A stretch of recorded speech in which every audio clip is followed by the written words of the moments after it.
मैं अंशु अग्रवाल, मैं बिहार के सीतामढ़ी का रहने वाला हूँ और मेरी जो एडिक्शन है वो अल्कोहल और गांजे की है। मेरी गांजे की शुरुआत हुई थी जब मैं कॉलेज में था तब। मेरे जो कॉलेज है वहाँ पे कुछ फ्रेंड्स थे मेरे, उन लोगों के साथ मैं गांजा पीना स्टार्ट कर दिया था। और गांजा पीना स्टार्ट तो उन लोगों के साथ कर दिया, बट धीरे धीरे जो मेरी फैमिली है उनको पता चल गई कि ये कॉलेज, क्योंकि कॉलेज के जो प्रोफेसर्स हैं उनसे मेरी फैमिली की कांटेक्ट होती रहती थी, तो मेरी फैमिली को पता चल गई कि ये गांजा की स्मोक करता है। तो धीरे धीरे मेरी फैमिली ने मुझ पर प्रेशर बनाया कि तुम्हारी जो फ्रेंड्स सर्किल है वो ख़राब है, तुम्हारी जो संगत है वो ख़राब है, तुम अच्छे फैमिली से हो तो अच्छे फ्रेंड्स बनाओ, जो पढ़े लिखे फ्रेंड्स हैं उनको बनाओ। क्योंकि मैं भी पढ़ाई में बहुत तेज़ था उस टाइम पे।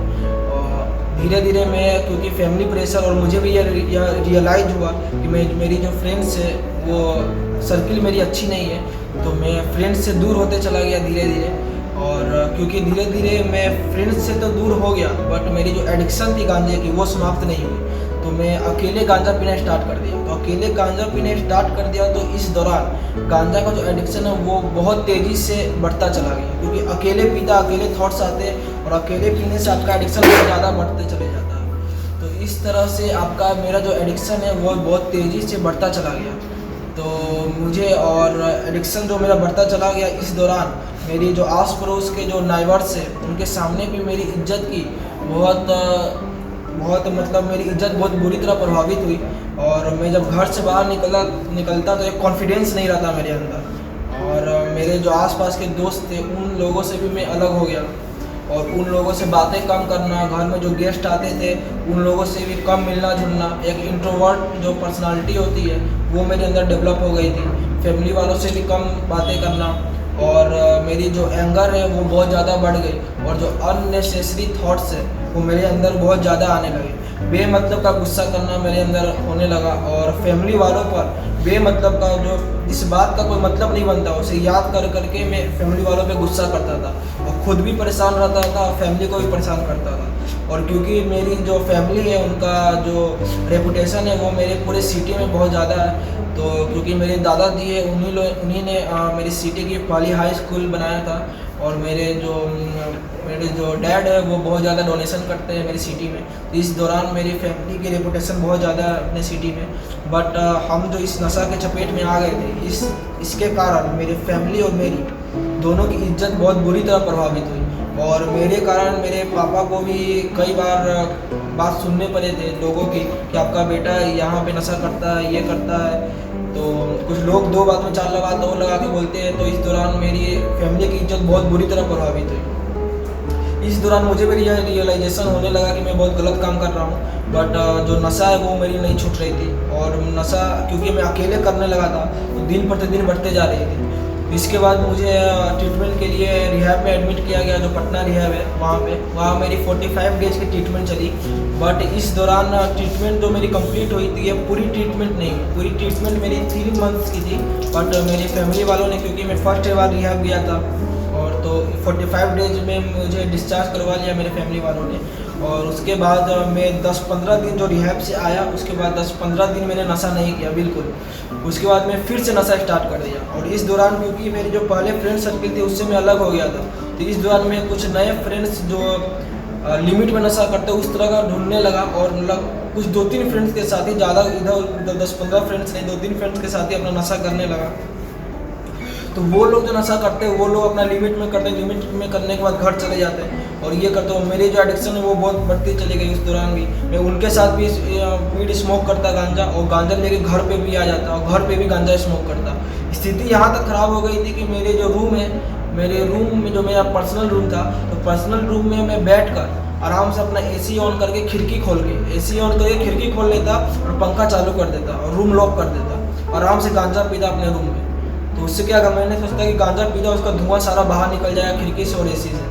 तो ये दिक्कत होने लगी कि मैं अपने रूम में गांजा पीना स्टार्ट कर दिया, और धीरे धीरे करके मैं अपने घर में पीना स्टार्ट कर दिया। मैं छत में जाके पीना स्टार्ट कर दिया, तो उसकी जो स्मेल है वो भी आसपास जाने लगे, आसपास के जो पड़ोसी लोग हैं। तो उन्होंने भी शायद कंप्लेन किया घर में, क्या किया तो ये बात तो मुझे नहीं पता कंप्लेन किया, क्योंकि पापा मुझे बताते नहीं थे कोई कंप्लेन करता था तो बट स्थिति पापा को इस बात का बहुत बुरा लगा कि मैं घर में गांजा पीने लगा हूँ, अपने रूम में गांजा पीने लगा हूँ, रूम लॉक करके रूम में रात भर गांजा पी रहा हूँ, रात भर गांजा पी रहा हूँ, कान में हेडफोन लगा के अपना मोबाइल ऑन करके आराम से गांजा पीते रहे रात भर। 9 बजे से स्टार्ट किए गांजा, 10 बजे पिए, 11 बजे पिए, फिर कुछ खाने का बाहर से फ्रिज से लेके आ गए, खाना खाए, फिर मोबाइल में अपना वीडियो देख रहे, गाना सुन रहे, फिर गांजा स्मोक कर रहे। तो स्थिति यहाँ तक चली गई थी। उसके बाद मेरे जो डैड है उन्होंने मुझे बोला कि तुम्हें एक साउथ टूर ले जाते हैं 1 मंथ के लिए, क्योंकि हम साउथ टूर पे जाते रहते हैं हर 2-3 साल में। तो साउथ टूर में ले जाते हैं, तो उस साउथ टूर में ले जाने के बाद मेरे फैमिली ने मुझे बेंगलोर में रिहैब में एडमिट करा दिया। लाइक 2-3 दिन मैंने ट्रैवल किया बेंगलोर में जो वनरेला है, ये नंदी हिल्स यहाँ पे। उसके बाद बेंगलोर के ही जो रिहैब है वहाँ पे मैं एडमिट हो गया। वहाँ मेरी पूरी 3 मंथ्स की ट्रीटमेंट हुई। बट वहाँ से निकलने के बाद भी मैं बहुत देर तक नशे से दूर नहीं रह पाया, और लगभग 5 दिन तक मैं नशा से दूर रहा। और इस दौरान मेरी डॉक्टर से ट्रीटमेंट भी हुई थी, तो उन्होंने एक मुझे एडवाइस दी थी कि तुम्हारे सूखे नशे के कारण ये दोनों जो ब्रेन है यहाँ की नशे में बहुत जो नस होती है नफ्स वो बहुत ड्राई हो गई है, वहाँ पे ऑक्सीजन और ब्लड बहुत कम पहुँचता है। तो इस कारण मुझे साइकेट्रिक प्रॉब्लम भी इस दौरान स्टार्ट हो गई थी। मुझे अननेसेसरी थॉट्स आना, ओवर थिंकिंग होना, कभी गुस्सा हो जाना, कभी बहुत ज़्यादा डिप्रेशन में चले जाना, कभी बहुत अच्छी बातें सोचना, कभी बुरी बातें सोचने लगना, इससे ऐसे थॉट्स आने लगे। साइकेट्रिक सिम्टम्स भी मेरे अंदर डेवलप हो गए। और उसके बाद उस रिहैब से आने के बाद मैं जब वापस अपने बिहार गया तो मैं अपने फैमिली से डिमांड करने लगा कि मुझे जाना है कोई सिटी उटी में, क्योंकि मुझे विलेज का कल्चर नहीं पसंद है। तो इस डिमांड के कारण और कुछ फैमिली प्रेशर था, मनी इशू हो जाता, क्योंकि मुझे मनी का बहुत ज़्यादा एडिक्शन था। बचपन से मेरे पास जब पैसा रहता तो एक कॉन्फिडेंस रहता था, जब पैसा नहीं रहता तो अंदर ही अंदर लाइक होता एक चीज़। तो पैसा मैं बहुत ज़्यादा डिमांड करने लगा फैमिली से कि मुझे 20,000 दो, 30,000 दो, कभी भी। तो डिमांड करने बहुत एक्सेसिव डिमांड करने लगा पैसों की, जिसके कारण भी थोड़ा घर में लड़ाइयाँ हो जाती थी। तो उसके कारण भी पापा ने मुझे एक बार छूट दे दी कि तुम जाओ अपने बल पे जो करना है करो, लेकिन कुछ करके आना। हम बेंगलोर गए, वहाँ पे भी मैंने ना स्टडी कर पाए हम, क्योंकि नशे के कारण, और ना कोई काम कर पाए, ना कोई अपने जो हॉबी है म्यूजिक ये सब, उसमें भी हम वर्क नहीं कर पाए। वहाँ पर भी मेरी नशे चालू रही, और वहाँ पे मैंने अल्कोहल बहुत बुरी तरह पिया। और एक्सपीरियंसेस तो मैंने 2-3 और ड्रग्स के भी ली थी, लेकिन एडिक्शन तो मुझे किसी चीज़ की नहीं हुई। 1-2 बार मैंने लिया था। वहाँ से आने के बाद जो बेंगलोर से जब वापस आया मैं अपने घर में, तो और बुरी तरह से मैंने गांजा पिया, बहुत बुरी तरह से इस बार। क्योंकि बेंगलोर गया था, मैं अकेले गया था, अकेले आया, अकेले पूरा बेंगलोर ट्रैवल किया। कुछ मेरे फ्रेंड्स थे जो बहुत हाई सोसाइटी के थे, उनके साथ रहा मैं। तो एक फेक कॉन्फिडेंस मेरे अंदर जग गया, एक फेक कॉन्फिडेंस। तो उसके कारण मैं जब घर पे आया तो इस बार मैं लिमिट क्रॉस करके गांजा पीना स्टार्ट कर दिया। यहाँ तक स्टार्ट कर दिया कि इंजेक्शन लगाने से मेरे ब्लड बहुत कम ब्लड निकलता, मेरी पूरी तरह से बॉडी से लेकर सबसे ड्राई होने लगी। ये स्थिति हो गया। उसके बाद मैं फिर पापा से और चांस मांगा और मैं दिल्ली गया इस बार स्टडी के लिए। स्टडी के बहाने से गया दिल्ली, और स्टडी के बहाने से जब दिल्ली गया तो वहाँ भी मैंने नशा किया, लेकिन इस बार नशा में मेरा अल्कोहल और वीड दोनों साथ में स्टार्ट था, कॉकटेल होता था हर बार।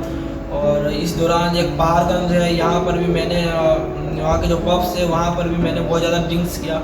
तो इस दौरान तक घर में बहुत कंप्लेन आने लगा। जो पीजी के ऑनर थे उन्होंने 2-3 बार घर में कंप्लेन कर दिया, क्योंकि आपका बेटा ड्रिंक करके आता है, रात भर बाहर रहता है, रात में कभी 1 बजे आता है, 2 बजे आता है। ये बहुत ज़्यादा लिमिट से ज़्यादा होने लगा था, तो घर में कंप्लेन होने लगा। और इसके बाद मैं अपने वापस अपने कुछ दिनों के ब्रेक लेके मैं अपने घर आया। घर आने के बाद मैं 10-15 दिन के लिए डिटॉक्स पीरियड में रहा। डिटॉक्स पीरियड में अपने घर पे ही डिटॉक्स पीरियड में रहा।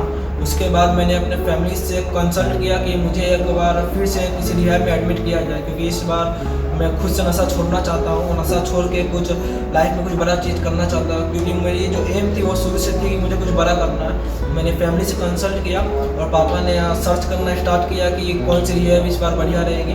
तो उन्हें समर्पण नशा मुक्ति केंद्र के बारे में पता चला और उन्होंने मुझे यहाँ एडमिट किया। तो यहाँ आने के बाद शुरुआत में तो 4-5 दिन मुझे बहुत इरिटेशन हुआ, तकलीफ़ हुआ कि लाइक ये प्रॉब्लम हो रहा है। मतलब बाहर में बेंगलोर में था वहीं पे ठीक था, दिल्ली में था वहीं पे ठीक था, वहाँ इंडिपेंडेंट लाइफ था, कोई रोकने वाला नहीं, टोकने वाला नहीं, जब उठना है जब सोना है जो नशा करना है करो। यहाँ पे एक लिमिटेशन हो गया, रूटीन में बहुत सुधार होने लगा। तो ये 4-5 दिन शुरू में दिक्कत हुई और विथड्रॉल में भी हुई थोड़ी बहुत। और उसके बाद मुझे यहाँ पे जैसे जैसे मैं रूटीन में यहाँ का शेड्यूल जो है उसको फॉलो करते चला गया, वहाँ मेरे अंदर बहुत ज़्यादा सुधार उत्पन्न हुआ। योगा मैं करता हूँ और उसके बाद जो सुंदरकांड है वो भी मैं अटेंड करता हूँ, जिसके कारण मेरी मन और जो आत्मा है दोनों की शुद्धि होती है। मेरी मन जो है पूरी तरह डाइवर्ट और पूरी तरह बर्बाद हो चुकी थी, क्योंकि मन में बहुत गलत विचार आते थे, कोई अनकंट्रोल विचार आते थे। आपका जो कंट्रोल में नहीं है वो विचार आते थे। 1 मिनट के अंदर 50 तरह के ख्याल आते थे, कभी कुछ ऐसे ऐसे ख्याल आते थे जो मैं बता भी नहीं सकता हूँ। तो ऐसे ऐसे ख्याल आते थे। तो सुंदरकांड पढ़ने के कारण मेरा जो मन एक स्टेबल हुआ और एक पॉजिटिव डायरेक्शन में गया।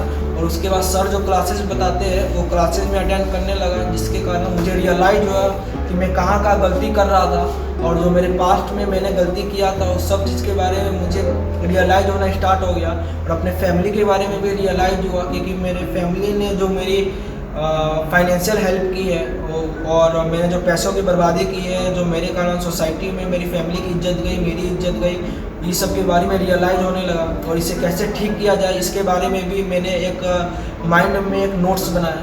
मैं अपने माइंड में एक नोट्स बनाया कि इस तरह से इसको ठीक किया जा सकता है। यहाँ से जाने के बाद किस तरह से किस चीज़ को ठीक करना है। और उसके बाद ये भजन होता है, जिसके कारण जो गलत डायरेक्शन में मेरी माइंड थी वो सही डायरेक्शन में आ रही है। और यहाँ का जो भोजन भी होता है वो प्योर वेजिटेरियन भोजन है, जिसके कारण शरीर में भी जो टॉक्सिन्स होते हैं वो साफ़ होते जा रहे हैं। और धीरे धीरे जो मेरी लाइफ है वो एक शेड्यूल और एक वे ऑफ लिविंग में मेरी लाइफ जा रही है।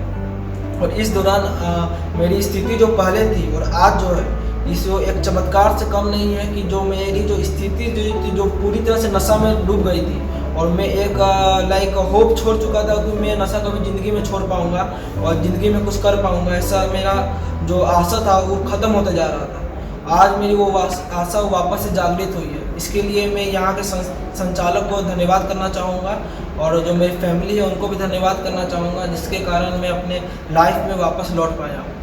धन्यवाद।